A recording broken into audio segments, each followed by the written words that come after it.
Mahesh News Channel 353.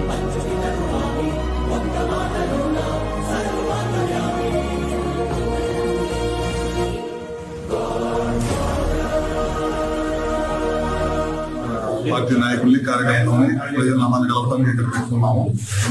సందర్భంగా అందరూ కూడా వివిధ రకాల అర్జీలు ఇస్తా ఉన్నారు. దాంతో పాటు మన వాళ్ళందరూ కూడా అడుగుతున్నారు, సాగర్ లో శ్రీశైలం నీళ్లు వస్తున్నాయి కదా, వ్యవసాయం ఏ విధంగా నీళ్లు ఇస్తామని అడుగుతున్నాం. తప్పకుండా ఈ సంవత్సరం ఆశాజనకంగా ఉంది.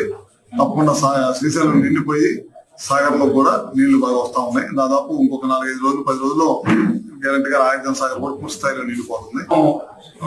శ్రీశైలం ప్రాజెక్ట్ ద్వారా కూడా, విద్యుత్ ప్రాజెక్ట్ ద్వారా కూడా మంచి విద్యుత్ ఆశాజనకంగా ఉంది. ఎక్కువగా నీళ్లు వస్తున్నాయి కాబట్టి విద్యుత్ ప్రొడక్షన్ కూడా బాగుండిద్దని అనుకుంటాను. ఎక్కువ మిలియన్ యూనిట్స్ ఉన్న నేను వెళ్ళిన రోజు చూస్తే ఆ రోజుకి అప్పటికే దాదాపు 98 మిలియన్ యూనిట్స్ విద్యుత్ ఉత్పత్తి అయింది.